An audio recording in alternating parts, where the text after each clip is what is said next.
Grade 3. Hi friends, it's Miss Alisha again, and this is one of 2 English language lessons for your September academic packet. Now, I want to start by telling you that I still miss each of you so fiercely. But what I'm putting in the front of my brain is something I want you to put there too, and it's just this. This craziness will not last forever. We're doing such hard things, and I'm so proud of you for all the pages of work you're doing at home and all the assignments you're figuring out yourself. Good job. Keep it up. We're gonna get through. So, today we're talking about something you are already an expert in. Sentences. That's right. For so many years, you've been talking in sentences, and for at least the last 3, you've been writing in sentences. So today, we're gonna focus on different types of sentences that we read and write that help us to follow along and track, and they help our listeners and our readers to read quicker and flow faster. Are you ready to get started? Let's go. This is my friend, Baby. So now, as humans, we start out like Baby here, and we make sounds. Right? Then we grow up a little bit. Oh, looks like Baby's there. Let me burn him. Shh. Should have brought her stroller in here, y'all. Okay. Then we grow a little and we start to make phrases and put a couple of words together. And finally, we begin sharing our thoughts completely. A complete thought is also what we call a sentence. The first sentence type that we're going to look at is a simple sentence. It is the most uncomplicated and clear way to make a sentence. A simple sentence has 2 parts. The subject, it's a noun, it's what the sentence is about, and the predicate, everything else that comes after. What happens, how it happens, where it happens. So I want to take a closer look at an example of a simple sentence. Come closer and let's check it out. This is our simple sentence. Let me read it for us. You read along. The goalkeeper kicked the ball high into the air. There are 3 nouns in our sentence, but there is only 1 subject. Can you find the subject in this sentence? One easy trick I think about when trying to find the subject of a sentence is asking this question. Who or what is doing the action in the sentence? In this sentence, the subject is the goalkeeper. The ball and the air are in our sentence, but they are not doing the action. It is the goalkeeper who kicked. So you're going to see the predicate of our simple sentence is underlined with the brown marker. Because remember, the predicate in a simple sentence is everything else besides the subject. So, everything that happens, how it happens, when it happens, those are all things that become part of the predicate.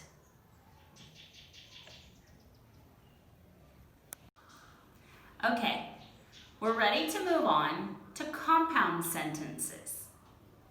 Just like we have compound words, 2 smaller words that come together to make a bigger word, we have compound sentences, 2 independent sentences that join together with a comma and a conjunction. Now, a conjunction is just a big English word that means a joining word.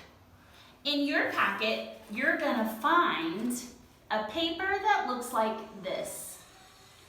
It's going to give you a sampling of lots of different joining words that you might find in a compound sentence. Let's go ahead and take a look at an example of a compound sentence. Come on. This is our compound sentence.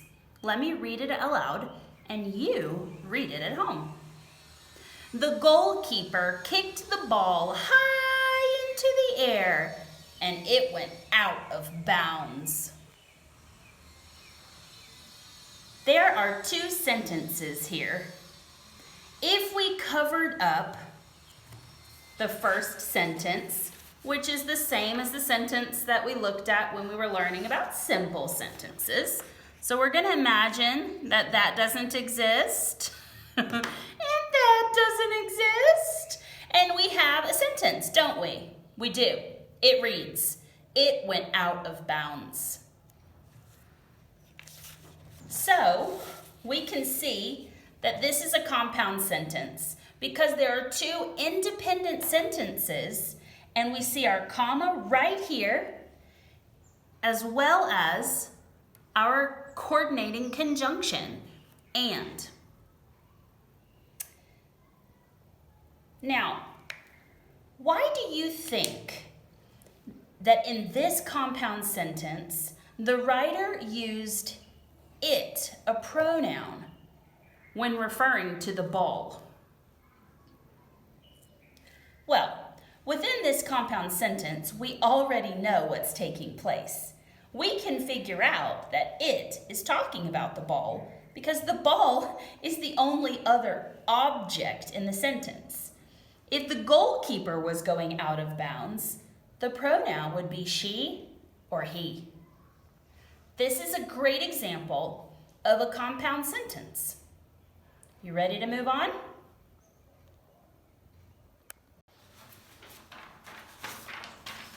Okay, I saved the hardest for last, but I know you can do it. We're going to take a look at the complex sentence. Okay, a complex sentence is made up of an independent sentence joined by dependent phrases. What does that mean? I'm going to explain it to you. Let's take a look. Now, in your packet, you're going to see that they tell us a complex sentence is made up of an independent sentence and one or more dependent sentences. But that phrase there, dependent sentences, feels fake to me because they aren't complete thoughts. These phrases are depending on the simple sentence inside of the big complex sentence in order to make sense. So let's take a look at an example of a complex sentence. Whenever he was lonely, John called his mother on the telephone.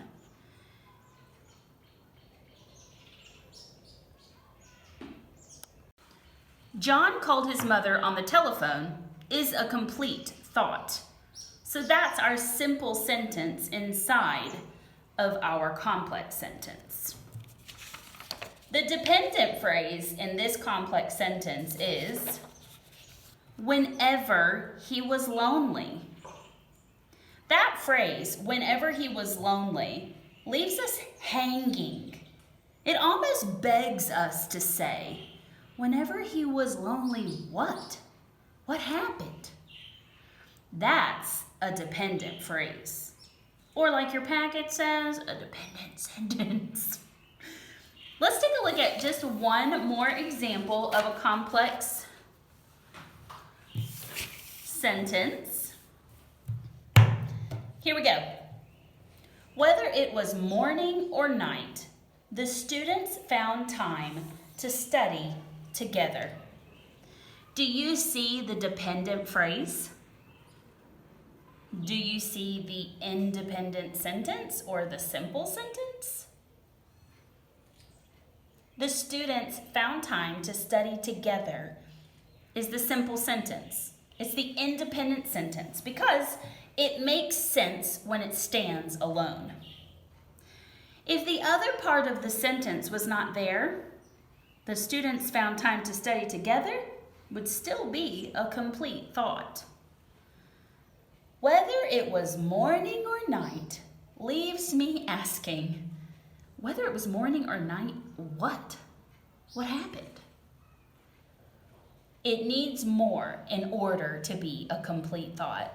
That tells me it's a dependent phrase. Don't worry, if today's lesson was super tricky for you, it's new material and we will continue learning about making and finding simple, compound, and complex sentences. But it leaves me thinking about one question I want to ask. Why don't we just use simple sentences? Hello, they're easier. Well, I want you to listen to me read you a paragraph I wrote using only simple sentences. Are you ready to listen? Shh.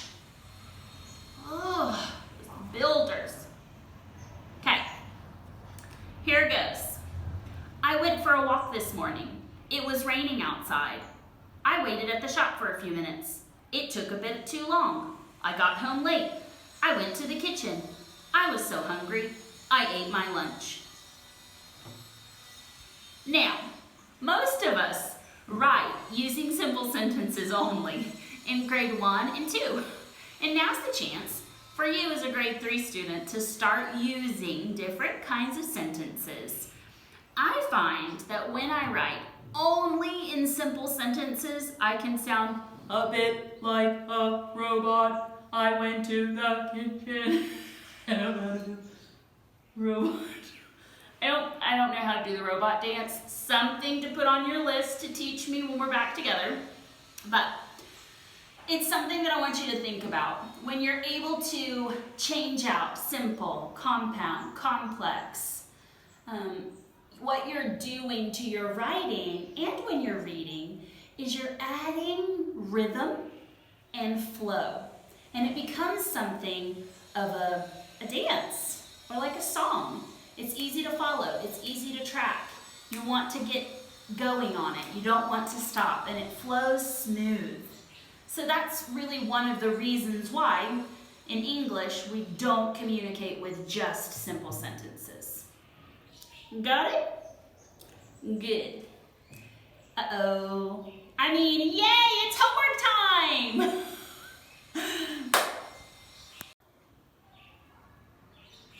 For your homework, you're going to need 4 documents. These 2 anchor charts are going to help you. We looked at the coordinating conjunctions because these are going to be found when you're using compound sentences. Lots and lots, those are common. And now this, subordinating conjunctions, these are used a lot when you're looking at complex sentences. These words kind of start some of those dependent phrases that we use commonly in English. So those can be your helpers. And then your assignment is this. You're going to have these 2 papers right here. And you are going to cut out each of these boxes. And you are going to decide based on what you have learned and what you now know about simple, compound, and complex sentences. And you're going to glue them, tape them, staple them, nail them, whatever you need to do, into the correct column. Simple, compound,